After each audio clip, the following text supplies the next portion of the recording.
हरे कृष्णा। दोस्तों, कार्तिक मास में आज हम सुनेंगे कार्तिक मास महात्म्य कथा अध्याय 19। दोस्तों, आगे की कथा सुनने से पहले आइए हम एक छोटा सा भजन सुन लेते हैं।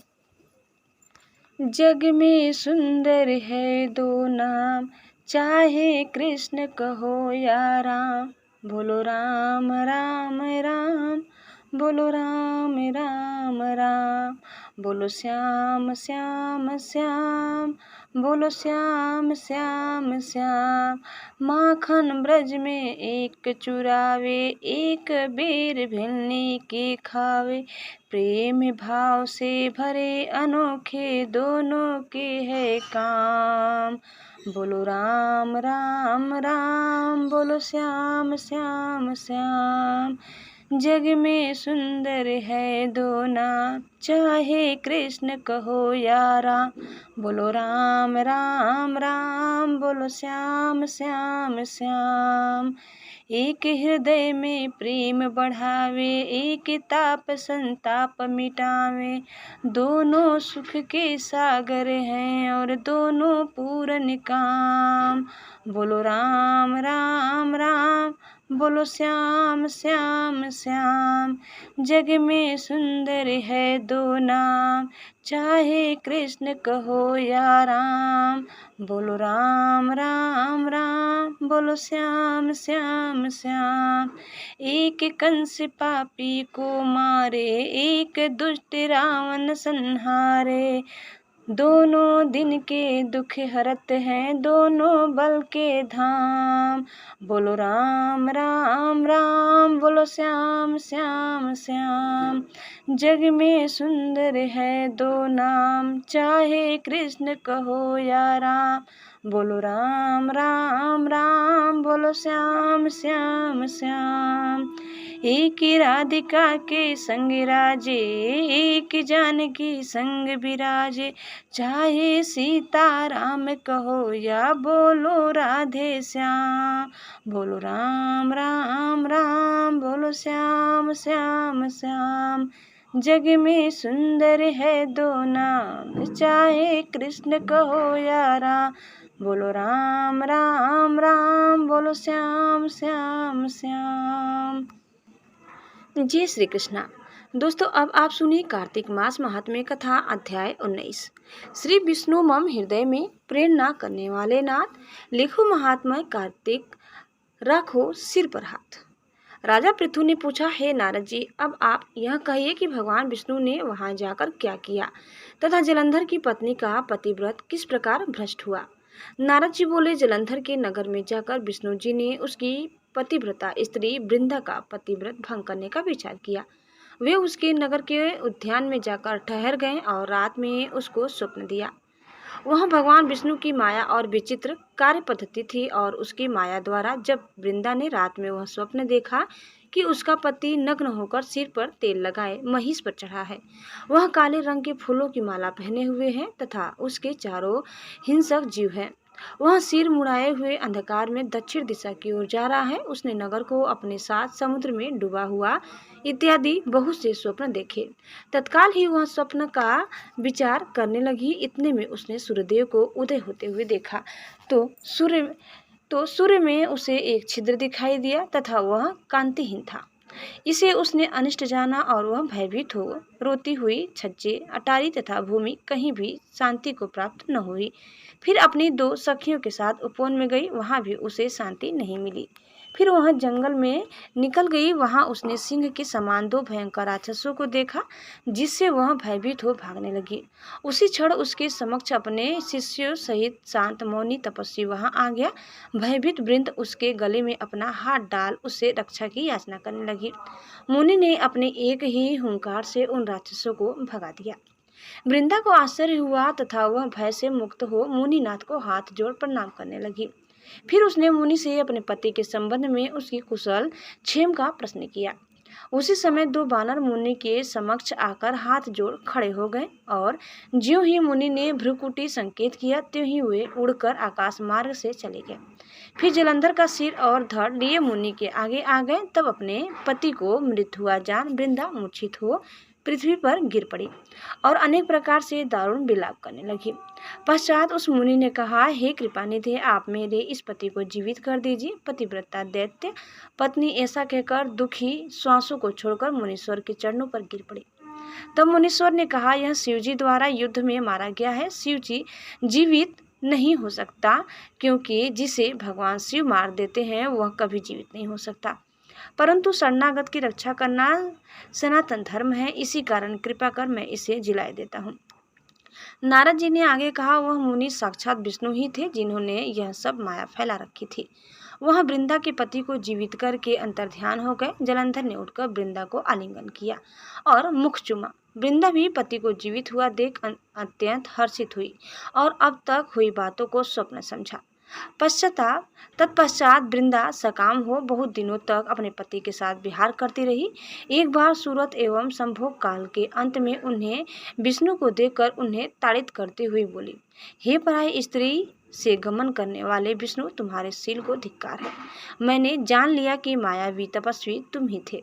इस प्रकार कहकर कुपित पतिव्रता वृंदा ने भगवान तेज को प्रकट करते हुए भगवान विष्णु को शाप दिया, तुमने माया से जो 2 राक्षस मुझे दिखाए थे, वही दोनों राक्षस किसी समय तुम्हारी स्त्री ला हरण करेंगे।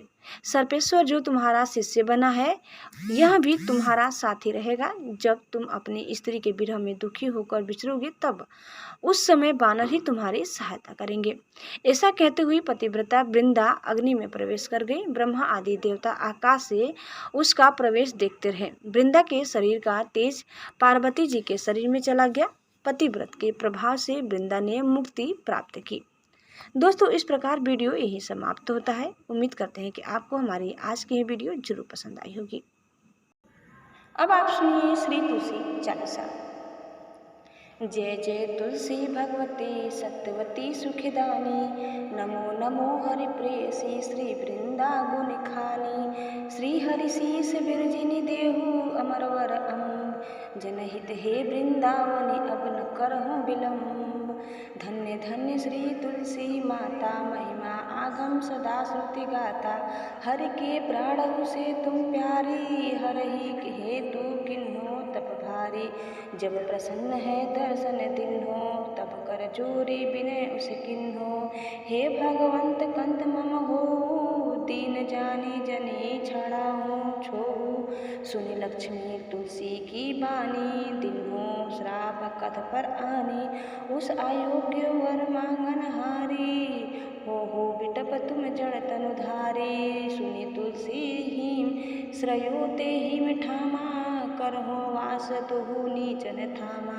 दियो वचन हरि तब तत्काला, सुनहो सुमुखी जनि हो बिहाला। समय पाहि ब्योरो पाती तोरा, पुजिहो आस वचन सत मोरा। तब गोकुल मह गोप सुदामा, तासु भय तुलसी तू बामा। तुलसी श्री कृष्ण रास लीला के माही, राधे सख्यो प्रेम लखि नाही। दियो श्राप तुलसी ही तत्काला, नर लोक ही तुम जन्म हो बाला। यो गोप वह दानव राजा, सड़ख चूड़ नामक सिर ताजा। तुलसी भई तासु की नारी, परम सती गुण रूप आगारी। अस 2 कल्प बीत जब गयहूँ, कल्प तृतीय जन्म तब भयहूँ। वृंदा नाम भयो तुलसी को, असुर जलंधर नाम पति को। करी अति द्वंद अतुल बल धामा, लिन्हा शंकर से संग्रामा। जब निज सैन्य सहित शिव हारे, मरही न तब हर हर ही पुकारे। पतिव्रता वृंदा थी नारी, को न सके पत ही संहारी। तब जलंधर ही भेष बनाए, वृंदा ठीक हरि पहुँच्यो जाए। शिव हित लही करी कपट प्रसंगा, कियो सतीत्व धर्म ही भंगा। भयो जलंधर कर संहारा, सुनि उर शोक उपारा। तिहि क्षण दियो कपट हरि टारी, लखी वृंदा दुख गिरा उचारी। जलंधर जस हत्य अभिता, सोई रावण तस हरहि सीता।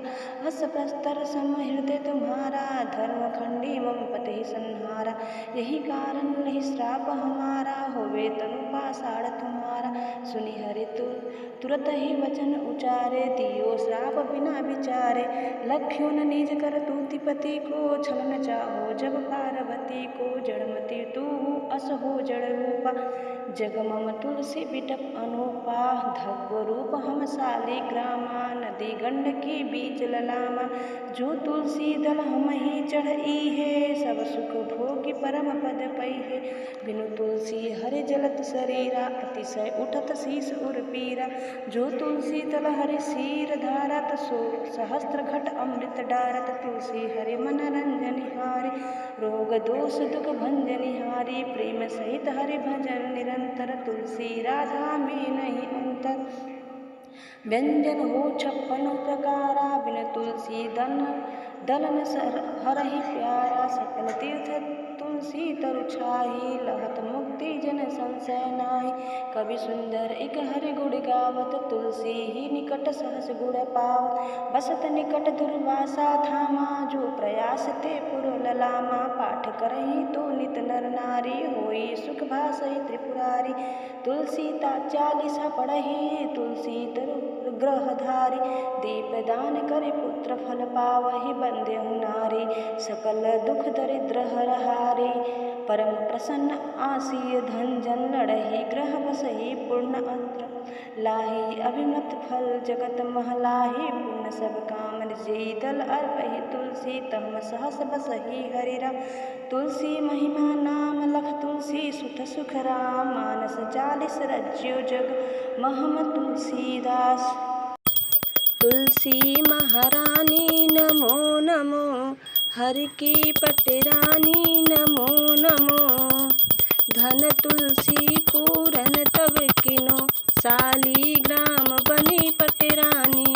जाके पत्र मंजरी कोमल, श्रीपति कमल चरण लपटानी। तुलसी महारानी नमो नमो, हरि की पटरानी नमो नमो। धूप दीप नवैधि आरती, पुष्पन की वर्षा बरसानी। 56 भोग 36 व्यंजन, बिन तुलसी हरि एक न मानी। तुलसी महारानी नमो नमो, हरि की पटरानी नमो नमो। सभी सखी मैया तेरो यश गावे, भक्ति दान दीजे महारानी। नमो नमो तुलसी महारानी, तुलसी महारानी नमो नमो। तुलसी महारानी नमो नमो, हरि की पटरानी नमो नमो। जय तुलसी माता जी। दोस्तों, उम्मीद करते हैं कि आपको हमारी आज की यह कथा जरूर पसंद आई होगी। कैसी लगी कमेंट करके बताइए। चैनल में नए हैं तो प्लीज़ लाइक शेयर और सब्सक्राइब करना न भूलें। धन्यवाद। जय श्री कृष्णा, जय माता तुलसी। ओम नमः शिवाय, हर हर महादेव।